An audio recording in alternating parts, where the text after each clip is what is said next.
Polda Metro Jaya menemukan 2 dari 4 orang yang dilaporkan hilang dalam demo akhir Agustus lalu. Keduanya ditemukan di 2 lokasi berbeda.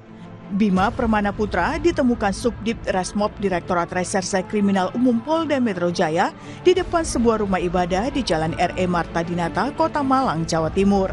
Saat ditemukan, Bima sedang berjualan mainan. Sementara Eko ditemukan di wilayah Kuala Jelai, Kalimantan Tengah. Di sana, Eko bekerja sebagai penangkap ikan. 2 dari 4 orang hilang yang dilaporkan telah berhasil ditemukan, yaitu Saudara Bima Permana Putra, ditemukan oleh tim di Malang beberapa hari yang lalu, dan Saudara Eko Purnomo ditemukan oleh tim di Kalimantan Tengah. Saat ini keduanya dalam keadaan sehat walafiat dan baik. Selain orang hilang, dugaan pelanggaran lainnya juga mengemuka dalam aksi demo Agustus lalu. Pemerintah yang awalnya berencana membentuk tim pencari fakta, akhirnya memilih untuk mendorong tim independen pencari fakta yang telah dibentuk oleh 6 lembaga HAM, yaitu Komnas HAM, Komnas Perempuan, KPAI, Ombudsman, Komisi Nasional Disabilitas, dan LPSK.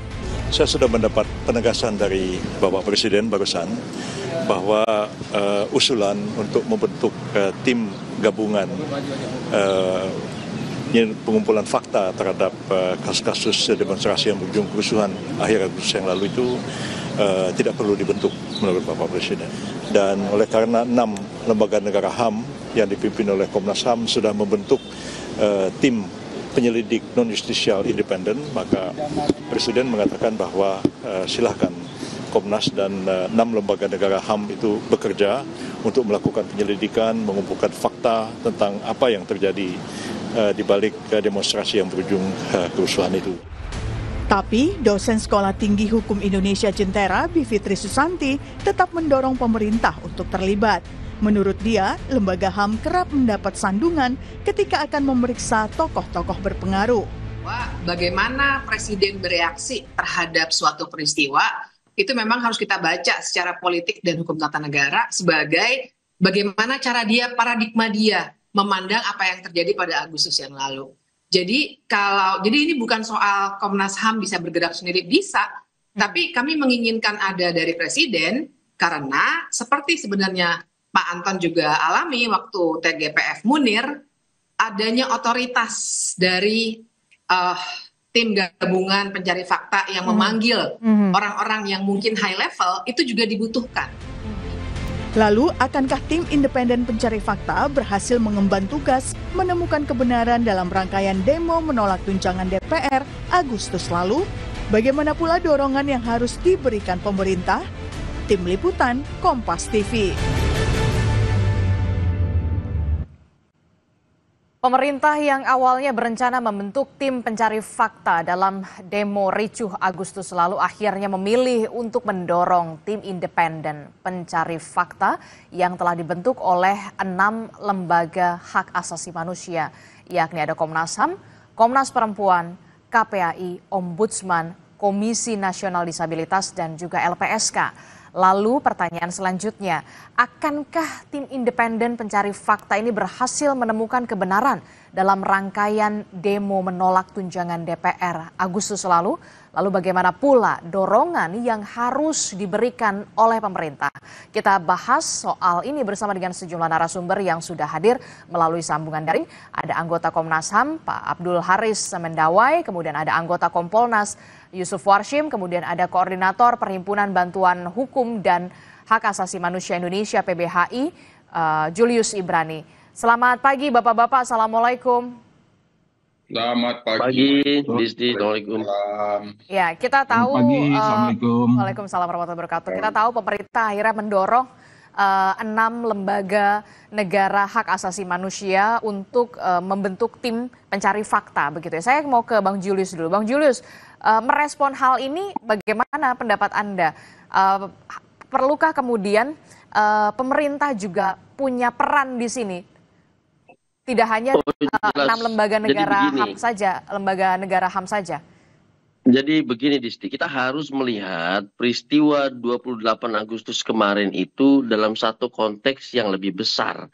Saya berkali-kali bilang ini bukan soal administrasi penangkapan, penahanan sewenang-wenang saja, itu levelnya adalah teknis sehari-hari lembaga HAM kita.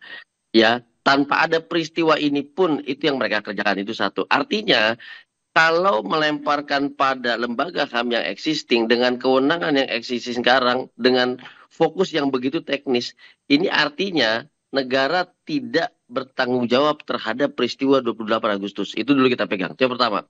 Yang kedua adalah fokus dari peristiwa 28 Agustus adalah dugaan keterlibatan tentara melalui operasi intelijen sehingga menyebabkan kericuhan, pembakaran, meninggalnya 10 orang warga sipil, dan lain-lainnya yang dimensinya bukan dimensi sehari-hari yang dikerjakan oleh lembaga HAM tadi. Sehingga kalau Bivitri bilang perlu ada komando dari atas, ini saya bicara tentang penerapan Undang-Undang Nomor 39 tahun 99. Jika ada keterlibatan tentara sebagaimana merebak di media massa dan juga media sosial, maka di situ ada dugaan pelanggaran berat hak asasi manusia yang artinya tampuk pertanggungjawabannya itu ada di tangan presiden. Di situ. Jadi bukan di lembaga-lembaga yang pengawasan teknis seperti itu pertanggungjawaban langsung presiden. Cuma pada akhirnya kami membaca begini, Disti. Pertama, masyarakat di lapangan sudah kena gocek. Yang diprotes, yang diributkan DPR, yang dibakar kantor polisi. Siapa yang bisa belokin itu? Itu yang pertama. Yang kedua, sekarang yang diributin adalah soal keterlibatan tentara dalam operasi intelijen yang diduga kuat memang terlihat di lapangan. Sekarang yang dibentuk tim reformasi kepolisian. Ini masyarakat sipil, korban yang sudah meninggal dunia, seluruh masyarakat yang protes kena gocek 2 kali ini, Disti. Nah, ini yang kami bilang, jangan sampai kita semua tergocek lagi. Mana yang masalahnya di mana, yang gatelnya di mana, yang digaruknya di mana. Masyarakat harus cerdas. Meskipun kita tahulah ada beberapa orang mengatasnamakan masyarakat sipil dan segala macam mendorong reformasi polisi, kita dukung total. Tapi persoalannya bukan di situ. Persoalannya dugaan keterlibatan tentara dalam operasi intelijen di tanggal 28 Agustus itu. Begitu, Isti. Oke, berarti Anda mau mengatakan juga pemerintah harus ambil peran dan pemerintah harus bertanggung jawab soal ini? Betul, pertanggungjawaban justru ada di pemerintah, ditampuk kekuasaan tertinggi untuk menetapkan betulkah terjadi pelanggaran berat hak asasi manusia atau tidak. Dan itu tidak bisa berhenti di level lembaga HAM tadi, Disti. Nggak bisa.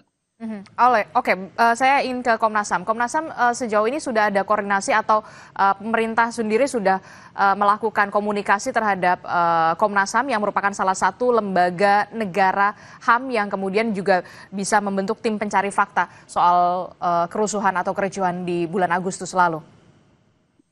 Ya baik, makasih.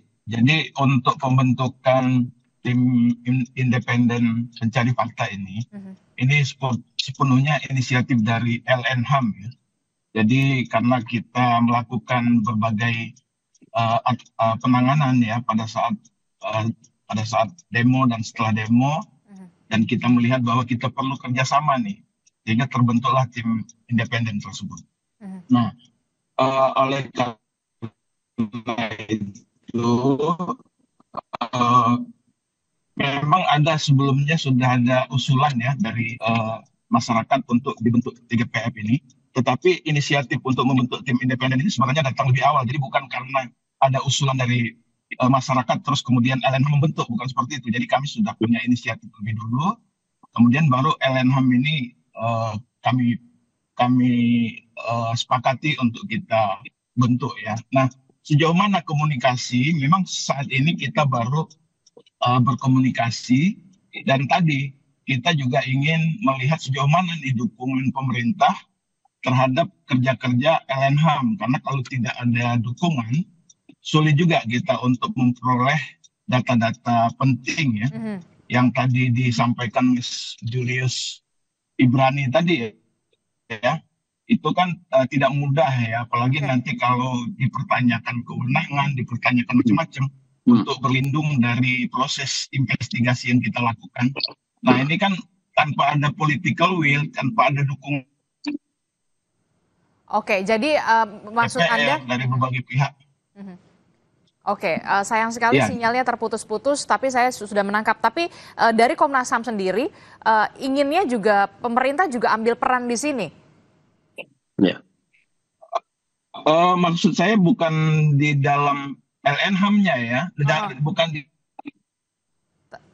Tapi bentuk dukungan dalam seperti apa? investigasi kita, tetapi dukungan dalam artian, ya misalnya ketika kita memerlukan informasi, misalnya akses itu dibuka, ketika kita memanggil seseorang untuk kita minta keterangan, didukung untuk orang itu bisa hadir gitu. Jadi bukan dengan melindungi atau tidak membuka ruang itu gitu. Nah, jadi dan kemudian keleluasan yang lain. Jadi support itu yang saya kira penting untuk kita peroleh agar yang harapan masyarakat tadi bahwa kita bisa melihat pola-pola apa saja yang terjadi, misalnya seperti yang tadi disimpulkan Mas Julius ya. Ini kan masih sangat istilahnya itu di publik sendiri itu kan data-datanya masih sangat terbatas. Nah, itu tentunya kita perlu buka lebih lanjut. Jadi Oke, jadi Komnas HAM dan juga bersama dengan lembaga negara hak asasi manusia perlu dukungan juga dengan pemerintah begitu soal keterbukaan akses begitu ya, mulai dari data yang kemudian ingin diperoleh oleh lembaga negara HAM, termasuk juga soal pemanggilan begitu ya yang pejabat-pejabat yang dimungkinkan. Nah, bagaimana Bang Jul, mungkinkah akan ada dukungan ini kalau menurut Anda? Nah, ini yang kami katakan, ada dua pihak yang berbicara dengan konteks dan kesimpulan yang berbeda. Pertama, Presiden Prabowo Subianto mengatakan akan mencari kebenaran dengan membentuk tim investigasi yang independen. Lalu, kemarin kita mendengarkan Prof. Yusril bicara hal yang berbeda. Tadi saya katakan, mana yang lebih kita percaya? Ya tentu yang diucapkan Presiden. Presiden mengucapkan dalam satu forum pertanggungjawaban negara yang diwakili oleh eksekutif dan tegas menyatakan membentuk tim investigasi independen untuk mengetahui kekericuan. Sedangkan Yusril bicara dalam konteks doorstep dengan memaknai sendiri yang tidak bisa menggantikan atau mewakili presiden, kecuali wakil presiden yang menerjemahkan itu bisa. Nah, makanya kami tetap menagih. Kalau masalah ini tidak ada di tangan presiden, maka saya katakan tidak akan pernah selesai informasi yang benar tentang 28 Agustus. Dan yang lebih bahaya sebetulnya di sini adalah kalau ini tidak pernah diselesaikan di level presiden, kemarin 28 Agustus terjadi, Oktober nanti bisa terjadi lagi, jangan lupa. November, Desember juga bisa terjadi lagi.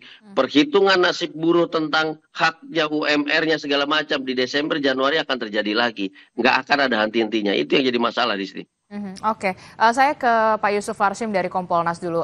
Dari Kompolnas sendiri memandang ini seperti apa begitu ya, kan lembaga negara HAM ini memang sudah membentuk tim independen begitu ya, pencari fakta yang tadi disebutkan oleh Komnas HAM sendiri butuh dukungan supaya bisa ada keterbukaan akses soal data, termasuk juga soal pemanggilan khususnya mungkin polisi-polisi yang mungkin jabatannya prominent untuk nanti kalau ada pemanggilan soal itu. Bagaimana Kompolnas melihat ini? Ya, terima kasih. Pertama, tentu Kompolnas tidak dalam kapasitas untuk bisa secara kelembagaan memberikan masukan kepada Presiden dibentuknya tim pencari fakta atau tidak. Itu hanya tentu kami sebagai lembaga negara yang berkedudukan di bawah Presiden dan bertanggung jawab kepada Presiden, tentu apabila yang ada kehendak daripada Presiden untuk membentuk apapun, yaitu tentu kami sami'na wa ta'na. Yang kedua, Kompolnas sendiri terkait dengan peristiwa yang itu merupakan penyampaian pendapat di muka umum dari tanggal 25, kemudian tanggal 30, ada yang tanggal 1 September juga, kami sendiri terus mengawasi kinerja kepolisian di dalam proses penegakan hukum, karena ada proses penangkapan 1 kali 24 jam pada beberapa waktu lalu, yang kemudian dilepaskan, dan proses selanjutnya ada yang tidak dilepaskan dalam proses hukum, ada yang tahanan rumah, ada yang memang tidak ditahan tapi terus diproses. Ini yang kami terus awasi, karena bagaimanapun Komnas HAM sendiri mencatat ada korban yang meninggal dunia itu 10. Betul. Apakah itu korban langsung daripada kerusuhan atau ada kaitannya dengan SOP yang itu tidak sesuai dilakukan oleh petugas. Ini kami terus awasi. Nah, kami dalam memantau ini memang sudah melihat Lembaga Nasional HAM telah bekerja, karena jejak-jejaknya sudah ada, di mana kami memantau di 10 korban yang itu didaftarkan meninggal dunia. Jejak-jejak Lembaga Nasional HAM ini sudah terlihat melakukan penyelidikan secara independen, yang tentu ini kita apresiasi, dan ini juga sebenarnya wujud daripada pertanggungjawaban negara, karena kan lembaga negara. Hanya kami dari Kompolnas di dalam mengawasi secara fungsional kinerja kepolisian ini memang telah mendapatkan fakta-fakta di lapangan, ada kegiatan unjuk rasa yang dilakukan massa organik. Nah, kegiatan unjuk rasa ini sebenarnya kami tarik dari 1 tahun dari periode awal Presiden Prabowo 20 Oktober 2024. Oke, massa organik maksudnya apa, Pak Yusuf? Sampai kemudian ada unjuk rasa besar itu di Pati. Nah, kerusuhan itu sudah ada di Pati. Jadi kegiatan kerusuhan itu sudah ada di Pati. Jadi di Pati itu unjuk rasa tanggal 13 Agustus 2025 itu ada 2 kelompok. Ada kelompok massa organik. Massa organik itu di dalam kendali koordinasi yang baik oleh pihak kepolisian, tapi ada kelompok yang itu tidak organik, begitu saja melakukan kerusuhan. Hanya memang ini sudah ditangkap pada waktu itu 22 orang, kemudian ada diproses hukum selanjutnya 7 orang yang itu ditetapkan tersangka. Ini masih berproses, tapi tentu karena Pati situasinya pada saat ini sedang ada pansus DPRD yang bekerja, tentu kepolisian mengikuti dinamika itu, memastikan seiring pansus bekerja, kondisivitas Kamtibmas tetap terjaga. Oleh karena itu, ini yang terus kami pantau. Nah, jadi sesungguhnya kerusuhan itu sudah ada di dalam unjuk rasa Pati. Nah, kemudian secara nasional kegiatan unjuk rasa yang bermula dari isu kenaikan yang ada di DPR, itu tanggal 25 Agustus, tapi memang isunya kan DPR. Tadi memang sepakat itu. Kita mendapatkan fakta di lapangan, isunya DPR, tapi yang dirusak itu bukan soal isu DPR, fasilitas negara lain, fasilitas umum. Nah, itu yang menjadi pertanyaan-pertanyaan kita, yang itu kita temukan fakta kelompok yang bukan massa organik. Nah, sementara ini kami melihat kelompok massa yang bukan organik melakukan anarkisme dan kerusuhan ini memang ada pengaruh daripada media sosial. Ya mungkin saja yang disebut dalang itu ada di dalam media sosial atau yang sifatnya konvensional. Tapi secara umum kami sementara ini masih mengkaji, menganalisis. Ini kan potret kegiatan unjuk rasa pada saat ini itu sudah berbeda. Masa kami tahun 98 itu sudah berbeda sekali.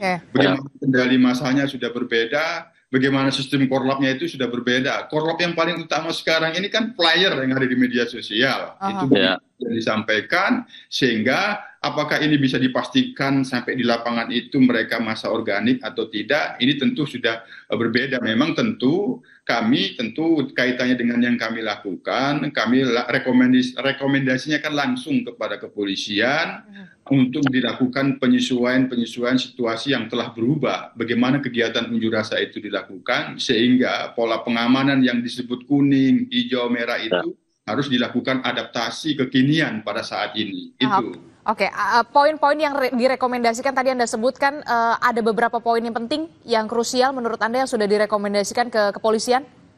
Ya, sementara ini kan ini masih sifatnya draft rekomendasi. Kami sendiri kan terus memantau yang dilakukan oleh 6 lembaga nasional HAM. Tentu barangkali nanti kita tidak tahu juga setelah ada hasil final daripada LNHAM, kemudian nanti bagaimana hasilnya, diperlukan apa yang dimaksud oleh Mas Julius ini kan itu bisa saja terjadi.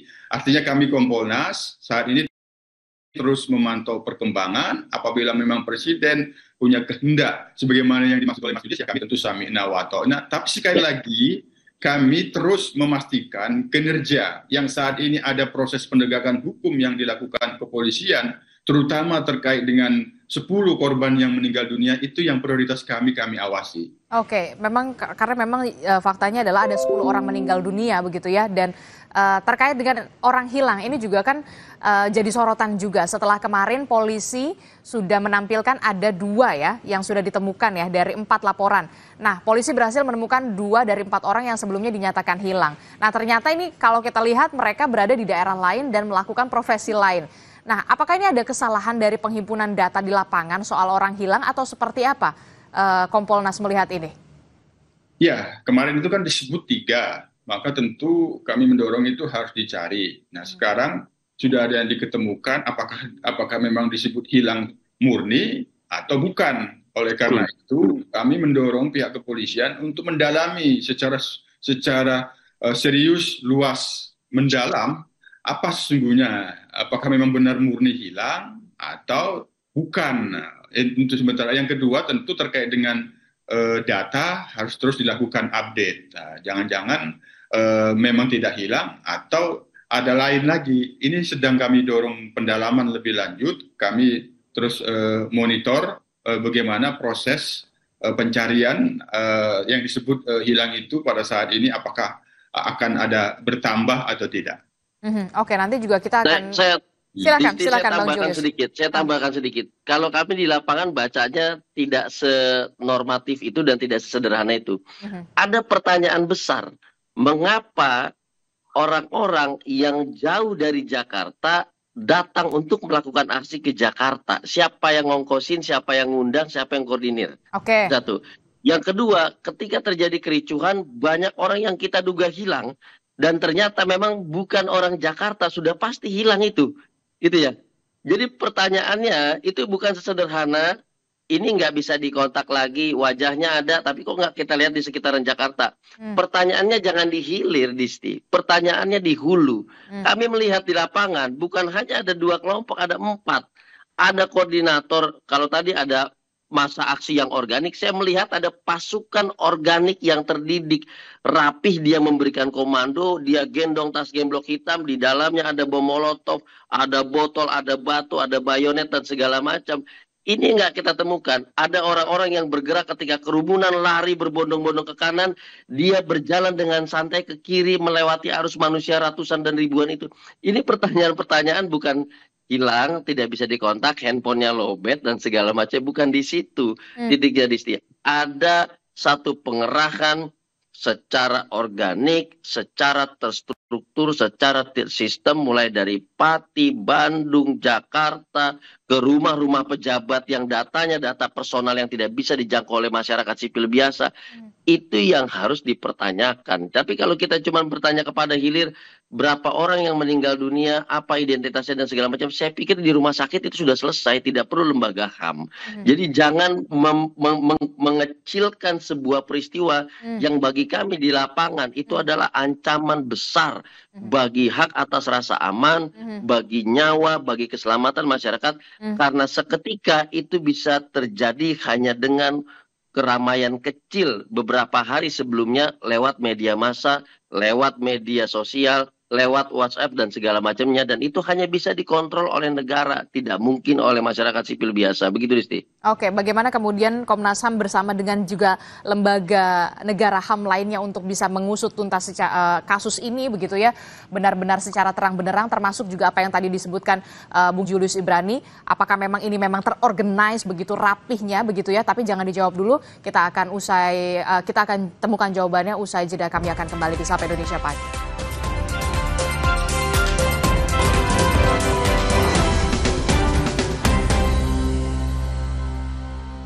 Saudara masih membahas soal bagaimana pemerintah mendorong lembaga negara hak asasi manusia untuk bisa melakukan pembentukan independen pencari fakta begitu ya. Saya masih bersama dengan Komnas HAM, kemudian ada Bang Julius Ibrani dan juga dari Kompolnas ada Pak Yusuf Warshim. Nah, setelah tadi kita mendengarkan apa yang sudah dikatakan oleh Bung Julius Ibrani soal ada organize, yang begitu rapih begitu ya, sistematis begitu. Nah, Komnas HAM ini sendiri bagaimana nanti akan bekerjanya bersama dengan 5 lembaga negara HAM lainnya begitu ya? Baik, Abdul Haris. Mbak. Jadi kami LNHAM sekarang ini masing-masing dan bersama-sama dalam rangka mencari mengumpulkan fakta sebanyak-banyaknya. Nah, setelah pengumpulan fakta, jadi Komnas HAM, Komnas Perempuan, Ombudsman, LPSK, KPAI, KND, ini semua sama-sama bekerja untuk mendapatkan data dari berbagai daerah, dan juga jadi maksudnya turun langsung ke lapangan, tetapi kita juga mengumpulkan data-data dari media yang yang ada, lalu dari sana kita akan analisis lebih lanjut. Yang tadi disampaikan Mas Julius, misalnya apakah ada pola, ada keanehan-keanehan, itu kan fakta-fakta yang kita kumpulkan dulu. Kita belum sampai pada analisis, tetapi tahap pertama ini memang kita ingin mendapatkan data-data seakurat mungkin. Baru dari sana kemudian kita analisis dan kita akan tindak lanjuti. Misalnya tadi ada indikasi-indikasi keterlibatan pihak-pihak tertentu dalam suatu peristiwa, tentunya ini akan kami tindak lanjuti dengan memanggil pihak-pihak terkait gitu ya. Tetapi lagi-lagi tadi yang kami sampaikan bahwa apabila pada saat kita panggil kemudian tidak ada dukungan dari pemerintah, tidak ada political will, pasti ributnya masalah kewenangan nanti, ributnya masalah macam-macam untuk menghindar dari proses pemanggilan-pemanggilan ini. Ini yang mungkin yang kami sampaikan di awal itu, perlunya ada support yang baik dari Kemenko Polkam, Kemenko Hukum HAM, IMIPAS, dan lain sebagainya. Ini yang, nah tetapi kami tentunya belum bisa menyimpulkan apa-apa terkait peristiwa ini, apakah memang ada pola, tetapi data-data ini nanti akan sangat bermanfaat ya, bukan hanya untuk sekarang, tetapi untuk masa-masa yang akan datang. Jadi kalau memang ada indikasi yang menunjukkan bahwa peristiwa ini peristiwa sistematis, meluas, kalaupun tidak diungkap sekarang, suatu saat nanti juga akan terungkap gitu. Namun demikian tentunya ini kan peristiwa yang kompleks ya, tidak mudah. Misalnya kita lihat dari 10 data orang yang meninggal yang dikumpulkan oleh Komnas HAM, ini kan menunjukkan ada perbedaan-perbedaan. Misalnya yang di Makassar itu meninggal karena terbakar gitu ya. Kemudian yang di Jogja itu kami sudah koordinasi ke sana, sepertinya ada kaitannya dengan persoalan kecelakaan lalu lintas atau lain sebagainya ya. Jadi ini ada perbedaan-perbedaan yang masing-masing tentunya harus kita dalami lebih lanjut agar supaya tadi data-data itu bisa diperoleh secara akurat dan kita dapat melakukan analisisnya secara lebih baik gitu ya, akan seperti apa. Dan kami juga tentunya dalam melakukan pengumpulan fakta ini tentunya tidak hanya mereka-mereka yang berada di pemerintahan saja, tapi masyarakat sipil tentunya kita akan meminta informasi dari mereka, karena mereka juga di lapangan seperti tadi Mas Julius ya, ternyata ada di lapangan waktu itu misalnya dan melihat gitu. Jadi mungkin dengan cara-cara seperti itu persoalan ini akan terungkap secara terang benderang gitu. Nah, jadi tetapi sekali lagi karena kita ini bekerja 6 lembaga, tentunya kita harus melaksanakan tugas ini seiring sejalan sesuai dengan kewenangan dari masing-masing lembaga HAM ini, sehingga semuanya berperan gitu. Itu Mbak, mungkin dari saya. Oke, cukup menarik begitu ya, ada tantangan yang memang sudah ada di depan mata begitu ya, yang harus dihadapi oleh lembaga LNHAM ini begitu ya, ketika ingin mengungkap suatu fakta. Nah, dari tidak hanya Komnas HAM, ada LPSK juga di sana begitu ya. Temuan-temuan fakta apa yang sudah ditemukan di lapangan, termasuk nanti outputnya? Kita kan menunggu outputnya akan seperti apa, Pak Abdul?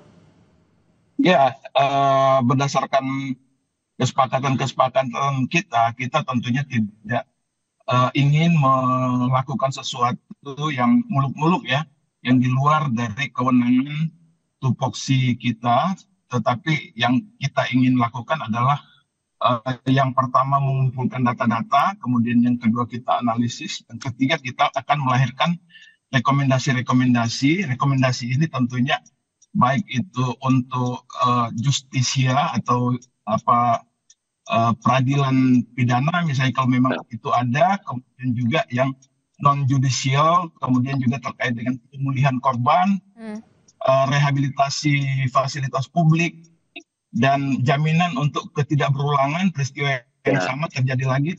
Sampaikan bahwa tidak menutup kemungkinan dalam waktu dekat akan ada peristiwa yang seperti ini. Nah, ini kita harus pastikan bahwa ini jangan sampai terulang kembali, karena yang dirugikan itu banyak sekali gitu. Betul. Dan kita lihat tidak mudah untuk misalnya mengembalikan atau membangun kembali suatu fasilitas publik, itu butuh uang yang banyak di tengah efisiensi yang selama ini dilakukan oleh pemerintah. Oke, bukan saja soal kemudian mengembalikan soal biaya yang sudah harus dikeluarkan karena fasilitas, tapi kemudian nyawa yang sudah hilang itu kan tidak akan mungkin pernah kembali, dan keluarga akan tetap merasa kehilangan di situ. Itu yang kemudian menjadi PR besar, tidak hanya dari lembaga negara HAM saja, tapi utamanya adalah pemerintah yang memang harus punya peran di sini, begitu ya. Nah, saya ke Bang Julius dulu. Bang Julius, apa kelemahan jika pemerintah tidak membentuk tim pencari fakta? Sederhana saja, tadi Bang Dawe udah bicara, kalau melepaskan pada lembaga HAM yang existing, ini artinya dianggap sebuah peristiwa biasa. Artinya kewenangan dari lembaga HAM ini untuk meminta data, menggali informasi, memanggil seseorang, nanti jatuh pada proses birokrasi, minta izin lagi, ngobrol lagi, menyampaikan hal-hal tertentu dengan pertimbangan tertentu lagi. Dia mau membenamkan ini ke dalam satu proses yang betul-betul terkunci di kolong meja gitu. Tapi kalau presiden membentuk tim investigasi independen, SK-nya dari presiden, maka layer-layer birokrasi tadi, surat menyurat dan izin berizin itu tidak perlu, karena tim ini adalah representasi dari kekuasaan politik tertinggi di bidang eksekutif yang namanya Presiden Prabowo Subianto. Titik, semua masalah selesai sampai di situ. Jadi dia bisa fokus menggali fakta, memanggil orang, mencari saksi dan segala macamnya. Kewenangan itu penuh. Yang ujungnya, tadi saya kutip lagi yang disampaikan oleh Bang Dawai, political will. Nah, political will itu nggak ada di lembaga HAM ini dan tidak boleh ada. Politisasi tidak boleh ada di lembaga HAM ini. Political will hanya ada di tangan Presiden Prabowo Subianto yang kemudian menentukan betulkah terjadi pelanggaran berat hak asasi manusia akibat dugaan terjadinya keterlibatan tentara di situ, dan maka perlukah dia memerintahkan kepada Jaksa Agung menindaklanjuti hasil penyelidikan dari lembaga HAM menuju penuntutan di pengadilan HAM. Itu yang harusnya ada di tampuk presiden, bukan di lembaga HAM, Disti.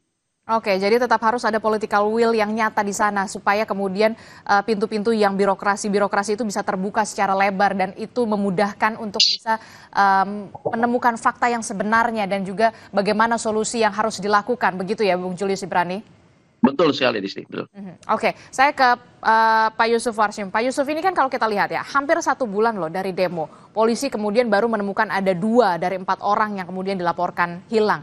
Ada yang kemudian mengatakan banyak spekulasi-spekulasi, wah kok ini lambat betul ya. Nah, Kompolnas apa yang bisa didorong?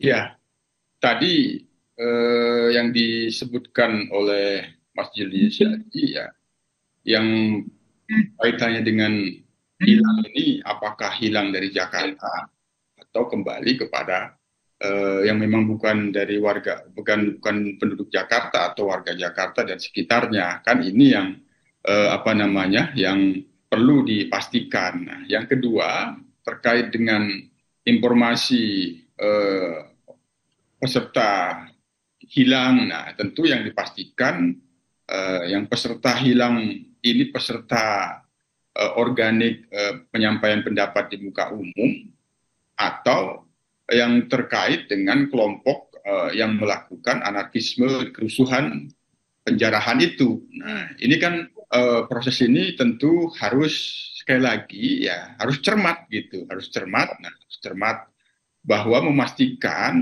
yang dimaksud hilang ini siapa. Nah, untuk itulah dari proses yang sudah terlihat pada saat ini 2 orang ini ditemukan, maka proses ini kita dorong sepenuhnya oleh pihak kepolisian, seiring juga dengan proses hukum yang sedang berjalan, ya, sedang proses berjalan terkait dengan kalau proses penegakan hukum ini kan ada fakta-fakta yang itu terkait dengan delik yang disangkakan, delik yang disangkakan. Hanya apakah dari proses hukum yang saat ini sudah ada para tersangka di masing-masing wilayah itu akan bisa mengungkap yang disebut dengan aktor intelektualnya, ya tentu ini yang kita dorong fakta-faktanya. Misal kita kembali dulu ke unjuk rasa yang paling besar itu kan didahului 13 Agustus di Pati. Yang di situ apakah kemudian mungkin polisi bisa mengungkap aktor secara intelektualnya begitu ya? Karena kalau kita lihat dari ininya, kita tidak pernah ada pengungkapan sebenarnya aktor intelektualnya ini, mereka diorganisasi secara ini, dananya dari ini, tidak ada yang jelas begitu, belum ada yang jelas sampai saat ini, belum ada secara terang benderang.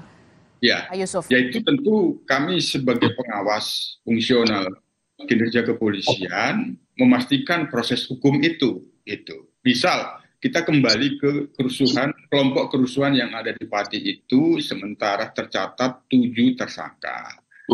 Fakta-fakta yang untuk digali, ya, namanya aksi. Nah, tidak mungkin tidak ada korlap. Nah, termasuk aksi unjuk rasa yang organik kan ada korlapnya. Apakah mereka spontan berdiri sendiri-sendiri, membuat aksi sendiri-sendiri? Nah, tentu itu bisa digali fakta-fakta, misalnya melalui terkait dengan penggunaan teknologi informasi, handphonenya bisa diperiksa, lini masa dari handphone itu, dari tersangka yang sudah diproses itu diperiksa lini masanya. Sebelum dia melakukan aksi kerusuhan yang disebut di Pati tanggal 13 Agustus itu, lini masanya ada di mana saja. Ini salah satu hal-hal yang kita telah mendorong kepolisian yang ada di wilayah hukum Polda Jawa Tengah untuk memastikan ini agar proses penggalian fakta-fakta ini membuat terang apabila yang diduga ada aktor intelektualnya itu, ya ini yang kita kawal, ini yang kita awasi. Oke, nah ini yang kemudian juga jadi pertanyaan saya selanjutnya adalah ke Komnas HAM dan juga lembaga negara HAM lainnya, begitu LNHAM lainnya. Pengungkapan fakta kasus demo ricuh ini jangan sampai kemudian hanya sebatas rekomendasi, termasuk formalitas dan tidak pada menyentuh akar masalahnya dan bahkan tidak menyentuh pada solusinya. Apa yang ingin Anda sampaikan dari Komnas HAM? Pak Abdul? Pak Abdul? Oke, tampaknya ada gangguan sinyal. Terakhir saya ke Bang Julius Ibrani. Bang Julius, apa yang ingin Anda sampaikan soal ini? Jangan sampai kemudian ini hanya sebatas formalitas, menganggap ini adalah kejadian hal yang biasa, tidak menyentuh pada akar masalahnya, bahkan tidak sampai ke solusinya. Oke, saya ada pada level yang tertinggi ya untuk menyikapi peristiwa 28 Agustus. Peristiwa ini harus dipandang bukan hanya ancaman terhadap masyarakat sipil, terhadap aktivis, tapi ancaman terhadap negara juga. Di situ ekonomi terancam makin hancur, kepercayaan investasi, kepercayaan bisnis dan segala macam makin hancur karena situasi keamanan yang tidak bisa dikendalikan. Karena situasi keamanan yang diintervensi lewat operasi intelijen yang diduga kuat melibatkan tentara. Dan yang paling terakhir adalah, ini paling penting, karena dugaan-dugaan ini menjadi dugaan, menjadi asumsi dan makin liar karena tidak adanya pertanggungjawaban negara lewat pencarian fakta dan kebenaran untuk disampaikan kepada publik. Apalagi yang terancam nanti, setiap tim, setiap instansi yang langsung bekerja untuk presiden, apakah itu Polri, apakah itu TNI, apakah itu BAIS, apakah itu BIN, ini timbul kepercayaan yang semakin turun karena tidak mampu bekerja sama, tidak mampu menciptakan situasi yang stabil bagi negara. Ujungnya adalah ancaman terhadap kepercayaan masyarakat ke Presiden Prabowo Subianto. Ini yang harus dipikirkan oleh Pak Presiden Prabowo. Jadi selesaikan itu, cari kebenarannya, ungkapkan faktanya, benahi instansinya, termasuk tampuk kepemimpinan tertinggi dari setiap instansi itu. Apakah dia Kapolri, apakah dia Panglima TNI yang baru saja berulang tahun di 5 Agustus kemarin, apakah dia Kabais, apakah dia Kepala BIN. Itu yang paling penting, Distri. Oke, terakhir saya mau ke Komnas HAM. Komnas HAM, apa yang ingin Anda sampaikan, Pak Abdul, terkait dengan pengungkapan fakta kasus demo ricuh ini, jangan sampai kemudian tidak menyentuh pada akar permasalahannya, solusinya, termasuk juga jangan hanya ini sebatas formalitas saja.